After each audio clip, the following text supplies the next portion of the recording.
非常感谢。Moly Mines, 我们公司叫 Moly Mines， 我已经加入该公司8年多了。我们一开始是进行黄金的勘探，在西南威尔士州有一个小型的黄金项目，这个项目我觉得在今年应该可以成为矿产项目，项目叫 Ridge。我们之所以放弃了这个黄金项目，是因为在2004年决定要开发 Spinifex Ridge 木矿项目。在2004年，我们签署了项目的合约。那段时间是一段非常有意思的时间。我们其实是有一个项目在皮尔巴拉，地点是位于 Spinifex Ridge。大家现在看到的这张图就是 Spinifex Ridge 的照片。我们已经进行了一些钻探，发现了铜矿和钼矿资源超过了10亿吨。我们也很巧地发现了一些铁矿的资源。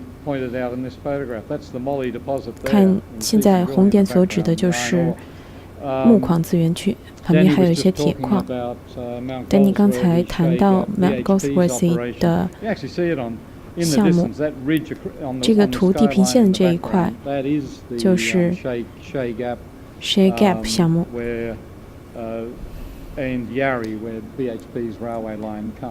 毕和毕拓他们的铁路线也经过那边，可是我们没有使用这个铁路线的权利。大家现在看到的是免责声明，请仔细阅读。我们目前是2个项目，一个是木矿项目，一个是铁矿石项目。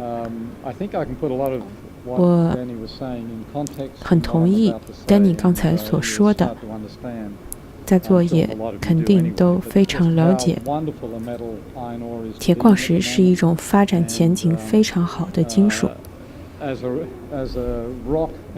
这种矿石可能是无与伦比的。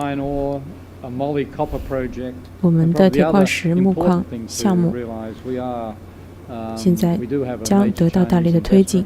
此外，我们有一个大型的中国投资集团做后盾，汉龙集团。这段时间它非常的活跃，不仅在我们公司，在Sandown、Spannerman 都有投资。我想在今后这个公司肯定会越来越活跃。我稍后会给大家具体介绍这个集团。下面给大家介绍 Spinifex Ridge 的地点，它离 Headland 港口以东约170公里，处于西澳大利亚州，离 Marble Bar 不远。这边有 Yarry 矿，还有其他的一些矿，比如 Goldsworthy。我们到Headland 港口的卡车车程比较理想，这对于我们来说是非常大的优势。在座肯定也很明白这边的地理位置，这边毕和毕拓的铁路线从经过，还有力拓，这边也有其他的一些公司的项目。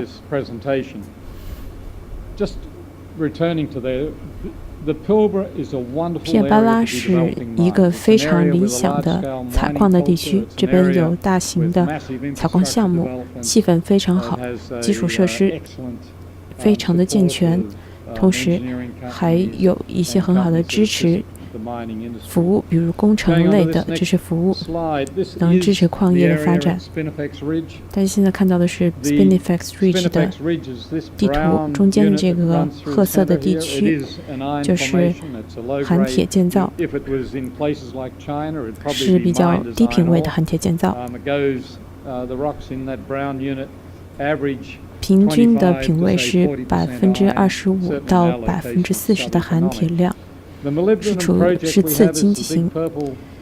这边这个紫色的区块是我们的镍矿，这部分资源曾在1969年由 Anglo America 进行开发，之后在1970年中期由 Exxon 等其他公司进行开发之后被放弃，那是最近一次钼矿的发展高峰，总共是开发了1.4亿吨钼。2004年我们简介这个项目的时候，测定资源和指示资源我们估算是达到将近7亿吨，实际应该可以更高。这边既有钼也有铜。在2007年，我们完成了一个完整的可行性研究和银行融资可行性研究，准备对项目在2007、2008年进行融资的工作。当时环境局对我们的工作予以支持。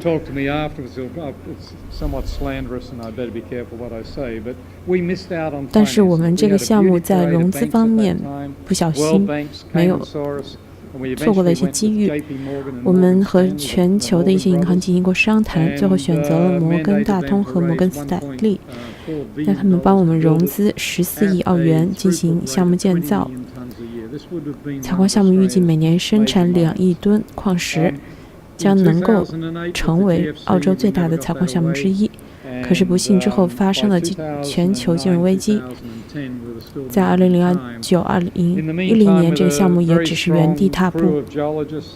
但同时我们有很有实力的工程学家以及地质学家在这边发现了铁矿。这一块的采矿租地我们是完全获得了批准的，在2007年底就已经可以直接进行开发。要获得这个批准，我们需要获得环境审批，获得原住民土地审批的，我们都获得了这些批准。我们恰巧在这边发现铁矿之后，成了我们公司的一桶金。我本人的事业生涯是从离这边不远的一栋楼开始，在那边是做地质方面的工作，在1960年开始的。这边发现的这个铁矿，我们进行了钻探，找到了一些小型的资源，达到了5亿吨，500万吨，现在呢是将近800万吨，我们准备进行出口。我们能够很快的进入生产，是因为这一个采矿租约是完全获得了批准的。我们同时也可以使用出口港口，在 Port Hedland 出口港口 Utah Point 的使用权。我们可以通过 Utah Point 进行铁矿石出口。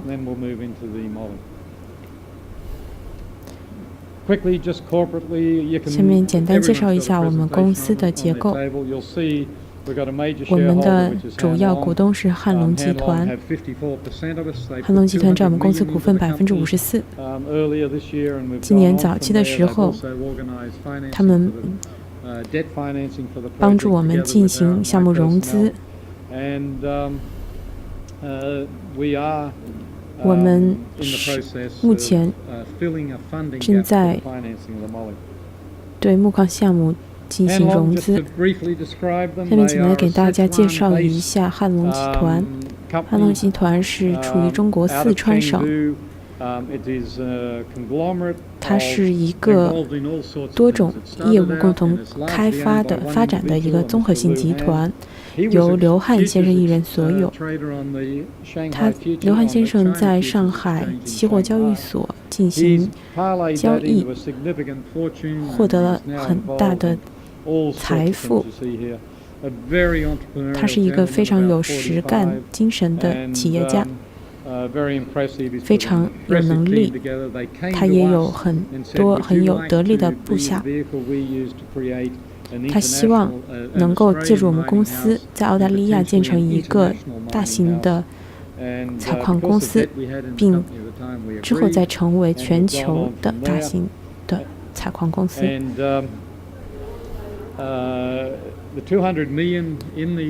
汉龙集团对我们公司投资了2亿澳元，帮我们偿付了债务，目前能够使得我们能够进入铁矿石的生产。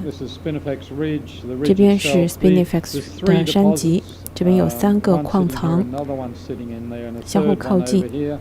我们之后又发现了第4个矿藏。有意思的是，去年5月份我们才决定要进行矿产项目的建设，到11月份我们开始进入采矿，12月份就实现了出口，6个月就建成了这个采矿项目。我们主要做的工作是在这个山脊建造了一条公路。我们完全是使用合同工完成这个工作的。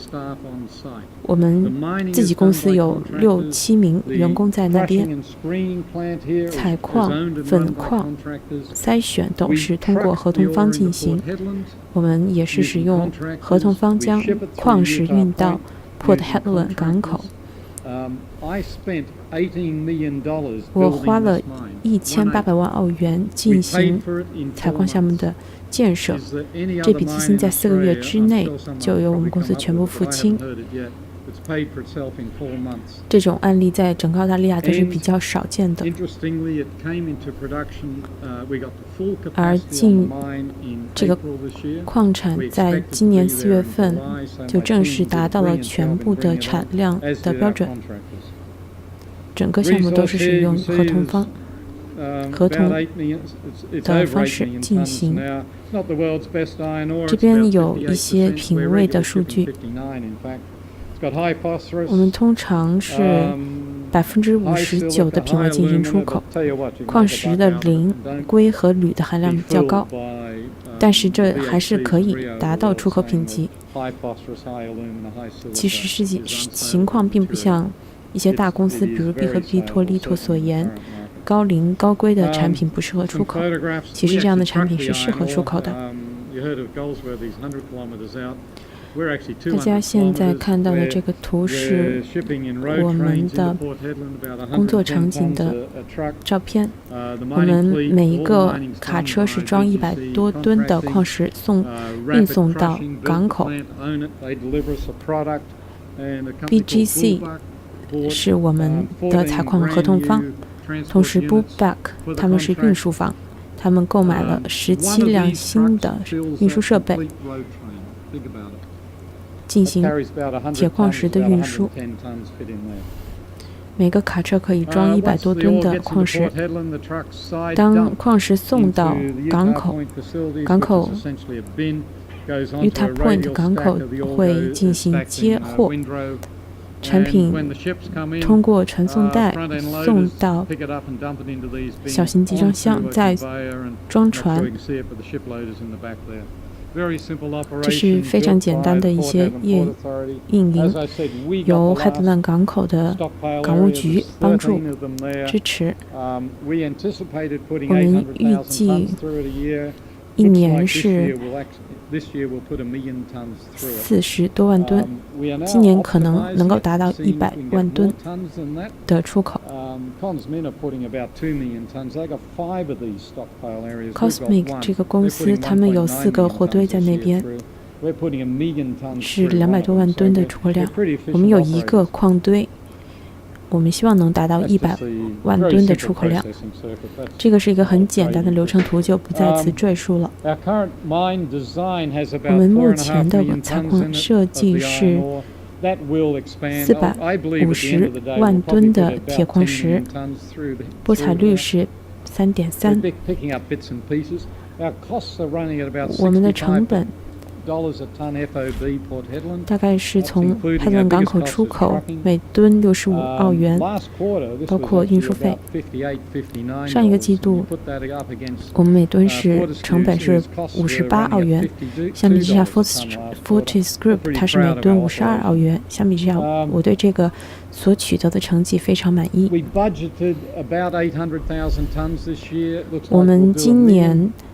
的计划是80多万吨，但是今年可能可以超过100万吨。矿石运到中国每吨是130澳元，到岸价。这是全部是税前的数字，包括一些税费。做一个有意思的比较，我们花了1800万澳元进行采矿项目的建设，我们可以从中获得的净利润是达到了5500到6500万澳元，税前价。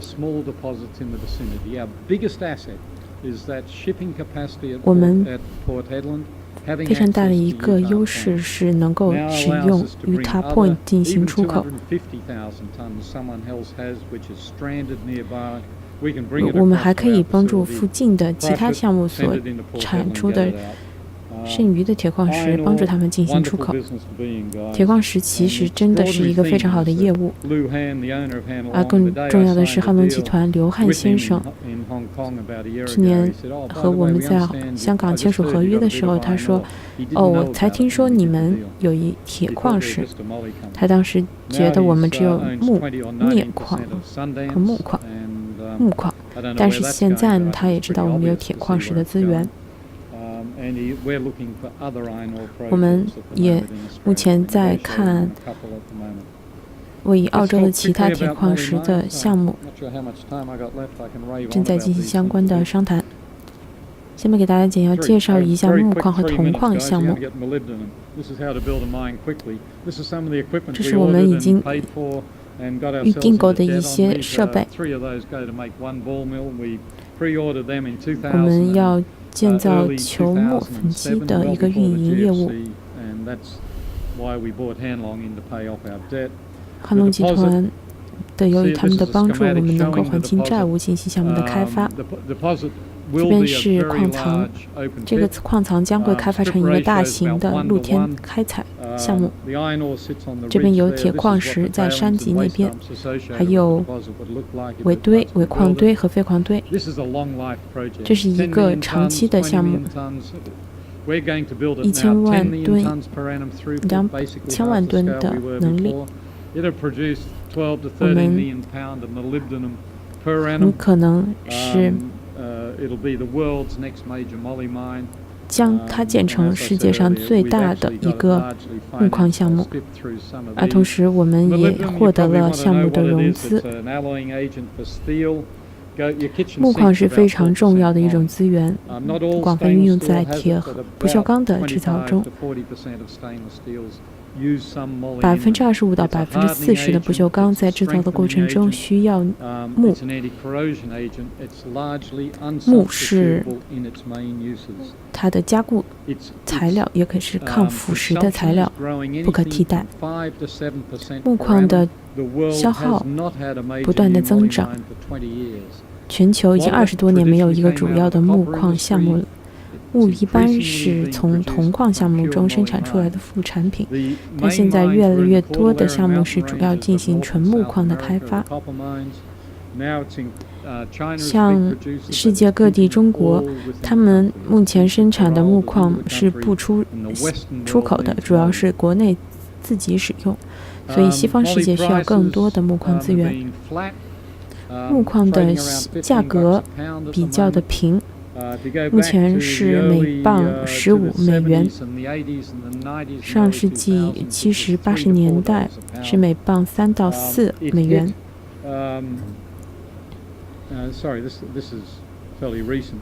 这是一个比较近期的数字，在2005年左右是最高值是达到了42美元每磅。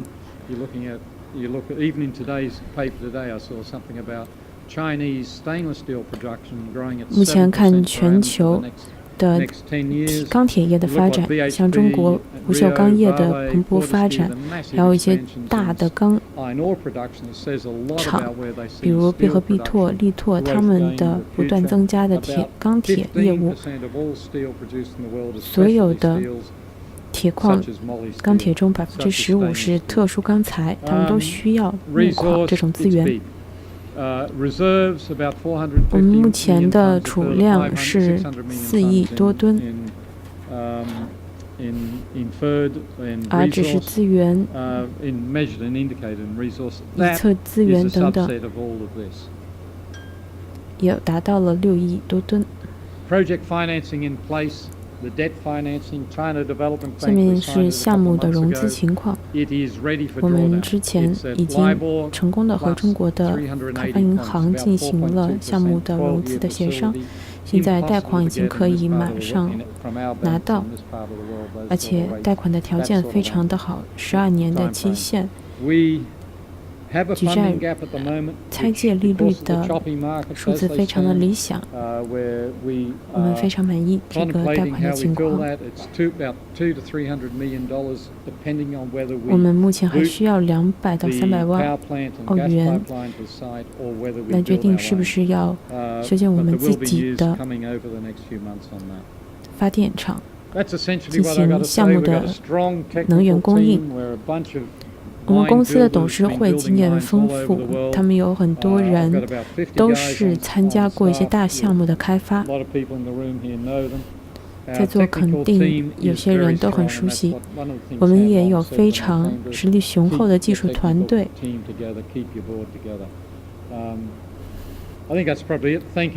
这就是我今晚给大家介绍的一些情况，谢谢大家。